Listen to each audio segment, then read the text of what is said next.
Bonjour à tous, bienvenue pour cette nouvelle vidéo de comment être un bon maître de jeu au jeu de rôle.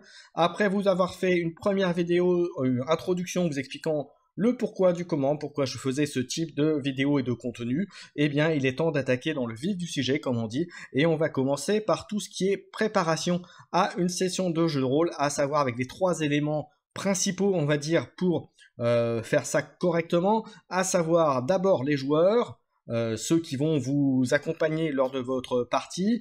Un deuxième élément qui est la table de jeu en elle-même, on va voir exactement en quoi ça consiste. Et enfin, la partie elle-même, c'est-à-dire le scénario, la campagne, etc.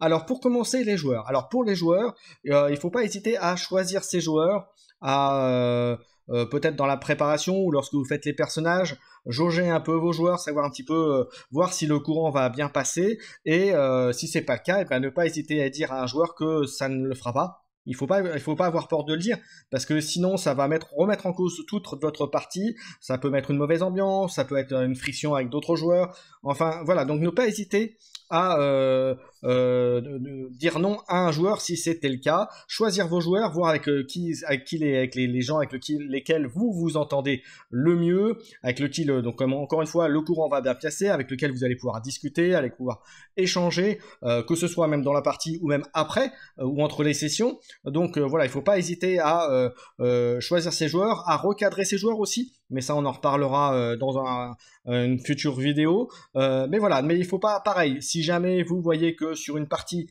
un joueur ne convient pas, ne cadre pas, est un gros bill par exemple, ou il prend tout sur lui et ne laisse pas la place aux autres, et que vous avez essayé ou que vous pensez ne pas pouvoir le remettre, comme on dit entre guillemets, dans le droit chemin, bien il ne faut pas hésiter à dire non, à lui dire s'en séparer, au risque de voir éclater le groupe et de continuer à avoir une mauvaise ambiance, peut-être une mauvaise expérience de jeu pour les autres.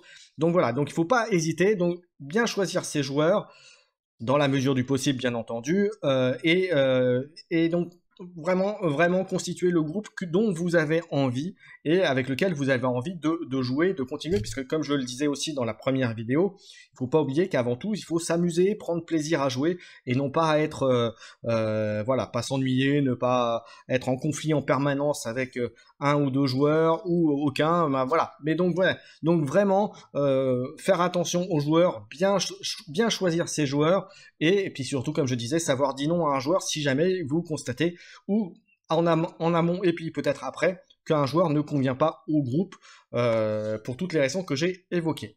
Donc voilà pour les joueurs.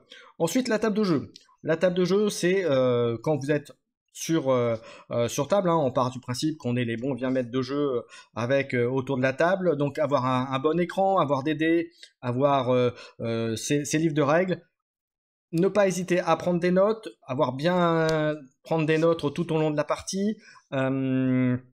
Donc ça, c'est important d'avoir le bon matériel, la bonne table, être dans de bonnes conditions, ne pas être par exemple dans un milieu trop sonore. Concrètement, si vous faites ça dans une boîte de nuit, ben, les joueurs vont rien entendre.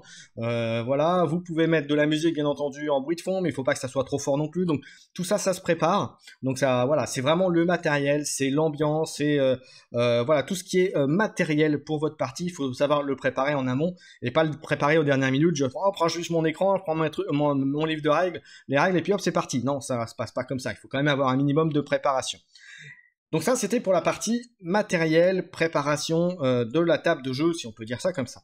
Et enfin, le dernier élément, il n'est pas des moindres, c'est le scénario ou la campagne. Donc, c'est-à-dire bien connaître son scénario, bien savoir ce que vous voulez faire, bien, comme tout jeu rôle, savoir aussi à s'attendre qu'il y aura toujours des situations inattendues, donc peut-être prévoir quelques rencontres particulières, comme on dit, des NPC, des personnages non joueurs qui pourraient intervenir, pas forcément prévus au départ, mais que vous mettez sous le coude pour être présent et avoir quelque chose à dire si on vous prend au dépourvu.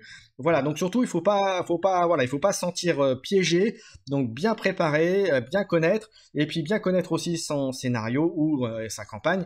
C'est aussi être aussi capable justement de pouvoir répondre et d'être un peu moins surpris face à vos joueurs ou en tout cas d'avoir des situations inattendues et de savoir les gérer plus facilement.